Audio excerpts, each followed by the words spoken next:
Thanks for watching and liking the video. I opened an old box from the garage and saw a flash drive. Small, blue, labeled with a marker. Therapy, March 2018. It had been 7 years. And for the first time since the divorce, I decided to go through those boxes. I plugged the flash drive into my laptop. There was one file, letter I'll never send, dated a week before she filed for divorce. When I opened it and heard my ex-wife's voice, I couldn't breathe. Her name was Kate. We were together 15 years. Married at 25. Built our careers, bought a house, talked about kids. But the kids never came. At first, no time. Then, no money. Then we just stopped bringing it up. We were one of those couples that looked perfect from the outside. Same dinner spot every Friday. Weekend trips. Christmas cards with matching sweaters. But somewhere in between the work calls and "I'll be home late" texts, something cracked. We didn't fight much. We just disconnected. Slowly, quietly. The divorce happened fast. Too fast. No yelling. No blame. She said, "I just don't feel it anymore." And I didn't argue.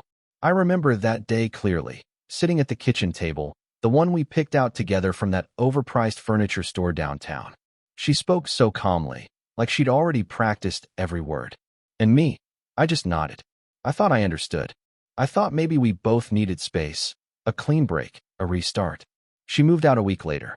Left behind a few boxes, a coffee mug, and a cardigan she loved but probably forgot. I didn't call. Didn't text. There wasn't much to say. People think the worst part of divorce is the moment you sign the papers. It's not. It's the silence after. The way your house feels bigger, but smaller at the same time. The way you start talking to yourself just to fill the air. For a while, I kept waiting for her to call. Maybe to ask how I was. Maybe to say she made a mistake. She never did. So I built a new life. New job. New apartment. Friends told me I looked happier. And maybe I did. On the surface. But every now and then, when something reminded me of her, a song, a smell, a restaurant, it hit me all over again. Not sadness. Not even anger. Just confusion. How does 15 years end with one sentence? 7 years passed. I told myself I'd moved on. I stopped checking her social media, stopped replaying old memories like a fool. Until that morning. That blue flash drive. That single file. Letter I'll never send. And suddenly, everything I thought I knew about our marriage, about her, about why it ended, didn't feel so certain anymore. I hit play. Kate was sitting in our old living room. Same beige walls. Same couch we bought together. Her hair was loose, no makeup, just a gray sweatshirt. She looked tired, but not broken. More like someone who had already made peace with something I didn't know about. She started talking in that calm, careful voice she used when she didn't want to cry. "My therapist said I should record this," she said. "Like a letter I'll never send. Just to get it out. Maybe one day I'll show you. Maybe I'll just delete it. But if you're watching this, it means I decided you deserve to know the truth." I froze. My thumb hovered over the trackpad. Her voice filled the room, and for a second, it felt like she was right there again, across from me, knees tucked under her, explaining something I couldn't fix. I paused the video. My heart was pounding so loud I could hear it in my ears. I didn't know what truth she was talking about. All I knew was that I wasn't ready. 7 years. That's how long it had been since I'd heard her voice. And now it came through my speakers like a ghost I accidentally invited back in. I stared at her frozen face on the screen. The corners of her mouth were slightly turned up, like she wanted to smile, but couldn't. There was something in her eyes. Not anger, not sadness. Something heavier. I thought about all the times we sat in that same room. Her with a glass of wine, me with my laptop. She'd talk about wanting to travel, about painting the walls a lighter color, about how we should slow down. And I'd just nod, half listening, typing emails that felt more urgent than they were. Back then I thought we had time. Now, looking at her, I realized she'd already left long before she packed her things. Emotionally, at least. I unpaused the video. She took a deep breath before continuing. "I don't know if I'm ready to say this out loud," she said. "But I need to. For me. And maybe for you too." She looked down, rubbed her hands together, then looked straight into the camera. The same look she gave me the night she said she didn't feel it anymore. Only this time, there was no distance in her eyes. No calm detachment. Just truth about to break through. I didn't blink. didn't move. Whatever she was about to say, I knew it would change everything I thought I understood about her, about us, about why our marriage ended. And yet, I couldn't stop. I whispered to myself, "Don't do this." But I pressed play anyway. She looked straight into the camera and said, "I was pregnant. 4 months ago. You didn't know? I didn't tell you." My hand slipped off the mouse. For a second, I thought I misheard her. Pregnant? The room felt smaller. My throat tightened. She kept talking. "I found out by accident," she said. "We just argued about money. You were working 80 hours a week, barely sleeping. I was scared to tell you. Scared you wouldn't be happy. That you'd say we weren't ready. That you needed more time. I didn't want to disappoint you." Her voice didn't shake. It was calm, almost clinical, like she'd rehearsed those words 100 times just to get them right. I could hear my laptop fan spinning, the quiet hum of the garage around me. But all I could think was, how? How could she go through something like that and never say a word? I remembered that winter. Early 2018. We were constantly fighting. Bills, work, schedules, nonsense that now felt so small. I thought she was just distant because she was tired of me. Turns out, she was carrying our child. Alone. She looked away from the camera. "I didn't tell you because I thought it would make things worse," she said. "You were already so stressed. You kept saying, 'We just need a few more months. Once this project ends, we'll be fine.' I believed you. But I also knew you'd never stop. You'd always choose work because you thought it was for us. And maybe it was. But it didn't feel like it anymore." I felt sick. I remembered that project. I was trying to land a deal that could have changed everything. I was barely home. She'd text me pictures of dinner, say, "Eat when you get a break." Sometimes I didn't even answer. Now I saw what I'd missed. The silence in her messages. The way she started sleeping on the edge of the bed. How she flinched when I touched her stomach once and said, "You've lost weight." She just smiled back and said, "Yeah." And I believed her. She looked back at the camera. "I told myself I'd wait," she said. "That maybe next week I'd find the right moment. But there never was one. Every time you looked at me, I saw how tired you were. I thought I'd ruin you if I told you." I paused the video. My eyes were burning, but not from tears. It was like every memory we had was being rewritten in front of me. The same scenes, but with a truth I'd never seen before. I thought I was the one holding our marriage together. Turns out, she was just holding in everything that was breaking her. "I decided to end the pregnancy," she said. "Not because I didn't want the baby, but because I was afraid you didn't." Her voice cracked for the first time. She pressed her lips together, like she was trying to stop herself from breaking down. "I didn't want to trap you," she went on. "Didn't want you to stay because you felt responsible. I wanted you to love me, not feel stuck with me." She paused, wiped her eyes, then looked straight into the lens again. "It happened in February," she said quietly. "And a week later, I filed for divorce. I couldn't breathe. February. For months before everything ended. I remembered that time.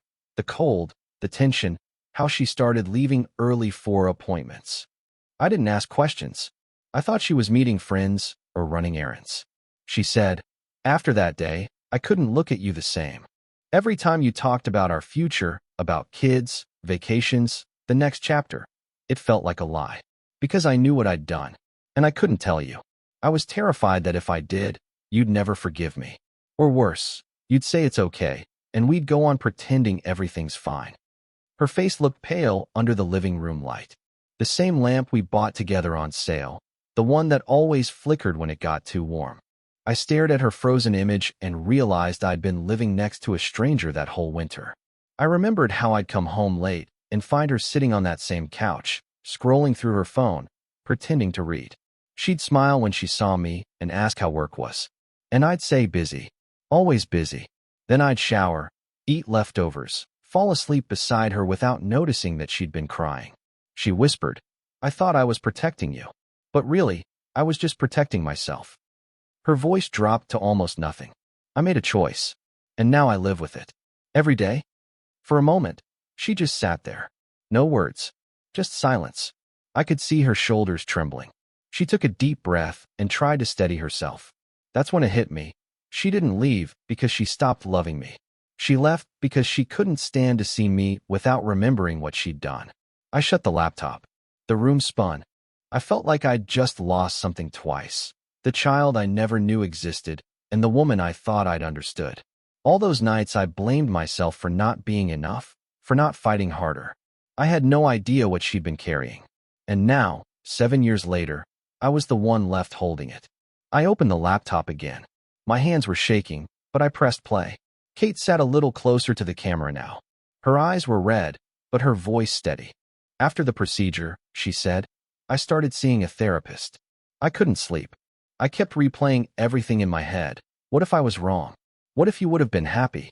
What if that was our only chance? She looked straight ahead, as if she was talking to me, not a camera. The therapist asked me, do you love him? She said. And I couldn't answer, because I didn't know anymore. She laughed quietly, not a happy laugh, just the kind that comes from exhaustion. I think if you'd known, you would have told me to keep the baby, she said. You would have said, we'll figure it out. You'd have been a good dad. I know that, but I didn't want it like that. Not with all that distance between us. Not when I wasn't sure if we were even still us. Her words hit like a slow punch. Not angry, just final. I'd spent years blaming myself for the divorce, for being too focused on work, too distracted, too tired. Now I realized it wasn't about fights or time. It was about fear. She didn't trust me to still love her if she told me the truth. She said, I told myself I was doing what was best for both of us. But I don't think I believed that. I think I just didn't know how to let you in anymore. She leaned back, eyes glistening in the dim light. It's strange, she whispered. You spend years building something with someone. Then one decision, and it's all gone. I could hear the faint hum of traffic through the video. A dog barking outside. Life going on while ours quietly ended. I stared at her face, frozen on the screen, and thought about everything we'd lost. Not just the child, but the version of us that still believed we were a team. She'd been right about one thing. I would have told her to keep it. I would have rearranged my entire life if she'd just said the words. But she didn't. Because somewhere along the way, I made her believe she couldn't. The realization burned. Not loud, just deep. For 7 years, I told myself she left because she stopped loving me. Now I saw the truth. She left because she still did, but couldn't live with what that love had cost her. I wanted to close the laptop, to stop hearing her voice. But I couldn't. Because for the first time, I wasn't angry at her. I was angry at myself. I think I need to leave, she said softly. Not because I don't love you, but because I can't look at you without thinking about what I did. Her voice trembled, but she didn't cry this time. She looked exhausted, like she'd already spent all her tears before pressing record. Every time you hug me, she said, I feel the guilt. Every time you talk about the future, I remember what I took away from us.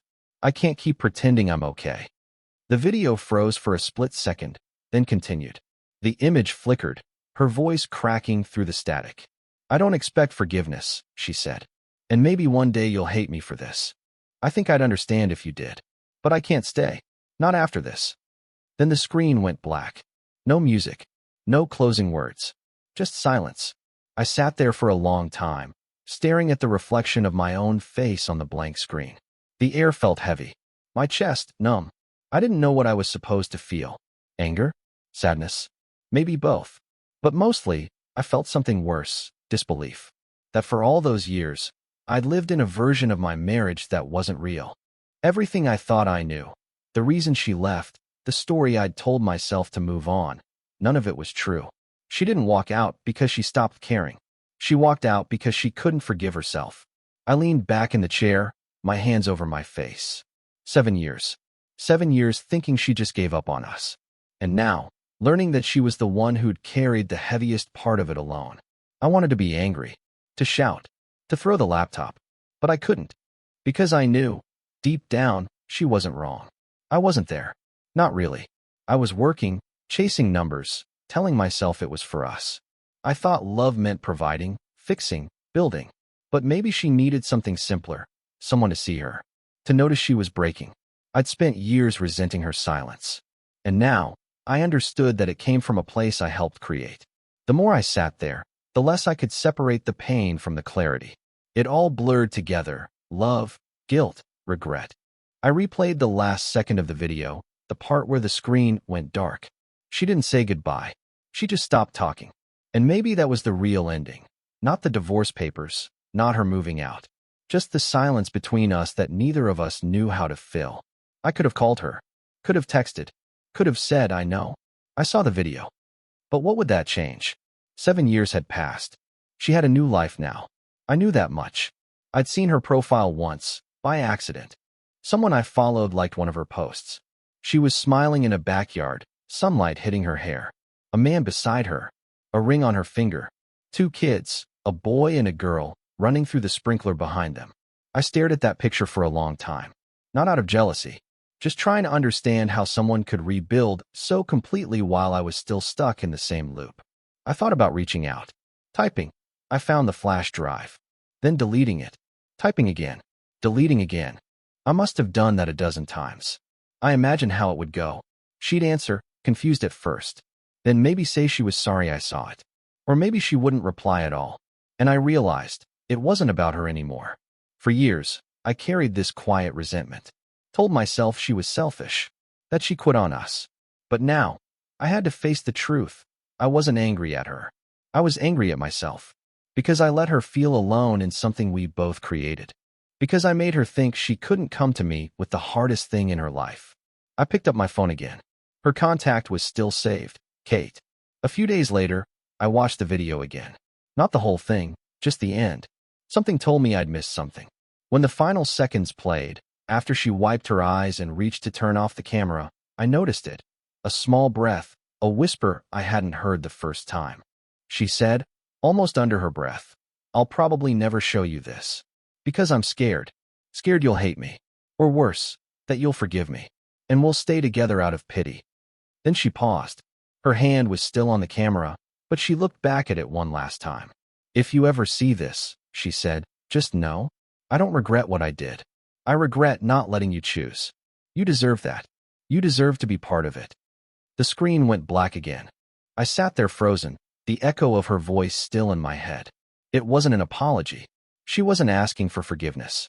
She was explaining something deeper, the thing that had haunted me for years without a name. She hadn't wanted to erase me. She wanted to protect me from the version of her she couldn't live with. And for the first time, I understood that. I leaned back and stared at the ceiling, the kind of quiet filling the room that doesn't ask for answers. For 7 years, I'd been holding on to anger because it was easier than admitting I'd lost someone who was still trying to love me in her own broken way. It was strange. The moment I realized she'd made peace with her choice, I felt something inside me break and heal at the same time. I thought back to our last night together. We ate takeout in silence. She laughed once at something on TV, and I remember thinking, maybe we'll be okay. Now I knew what was behind that laugh. It wasn't hope. It was goodbye. I replayed her final words again. You deserve to know. You deserved a choice. And maybe that was the real confession. Not that she ended the pregnancy, not that she left, but that she finally saw me not as the man who failed her, but as the man she couldn't face. I didn't cry. I didn't even move. Just sat there, letting the weight of her honesty settle. Because in that moment, I realized something I never had before. She hadn't just taken my choice away. She'd taken hers too. And we both paid for it in silence. I didn't call her. Not because I couldn't forgive her, but because I finally understood this story wasn't about her anymore. It was about what fear does to people who love each other. Fear of being a disappointment. Fear of being a burden. Fear of saying the wrong thing and watching everything fall apart. That's what destroyed us. Not anger, not betrayal, just fear that kept us both quiet when it mattered most. For years, I told myself I'd moved on. That what happened was just another chapter I'd closed. But sitting there, in that garage full of old boxes, I realized I'd been living with ghosts, not hers, but mine. The ghost of the man who thought hard work could fix distance. The one who mistook silence for peace. The one who believed that love meant never showing weakness. I shut the laptop and stared at the small blue flash drive on the table. It looked so harmless. Just a piece of plastic. But inside it, everything we never said. I thought about deleting the video. About finally letting it go. But I didn't. Instead, I placed it back in the box. Not to hide it, but to keep it as it was. A truth I could live with. Since that night, I've tried to live differently. When something matters, I say it. When I care, I show it. When I'm scared, I admit it. It's not easy, but it's real. Sometimes, I still think about her. Wonder if she ever thinks about me. If she remembers the things we built before everything broke. But I don't check her profile anymore. Don't imagine conversations that'll never happen. Some stories don't need a second ending. Now, when I think about Kate, I don't see the woman who left. I see the one who tried to do the right thing, even if it cost her everything. And I see the man who finally learned that love isn't about fixing or protecting. It's about telling the truth before it's too late. The house is quiet now. No ghosts. No echoes. Just me, sitting in the stillness that once felt unbearable. The flash drive is still in that box in the garage. I haven't watched it again. I don't need to. Because now I know we both deserved a choice. And I'll never let fear take that away from me again. I hadn't touched it since the day she left. My thumb hovered over the call button. I could feel my pulse in my fingertips. But then it hit me. I didn't need her to answer. I didn't even need to hear her voice. What I needed was to make peace with what happened. To stop carrying a version of myself that still thought he could fix the past. I put the phone down. Closed my eyes. I didn't know what forgiveness was supposed to feel like. But maybe it started with silence, the kind you don't run from. That night, I sat outside on the porch, listening to the quiet. For the first time in years, it didn't feel empty. Just honest. I thought about her words. You deserve to know the truth. And I did. But what I didn't realize until then was that the truth wasn't meant to reopen the wound. It was meant to close it. Thanks for listening to the story till the end. Write in the comments what you think about all this. Subscribe. More untold stories are on the way.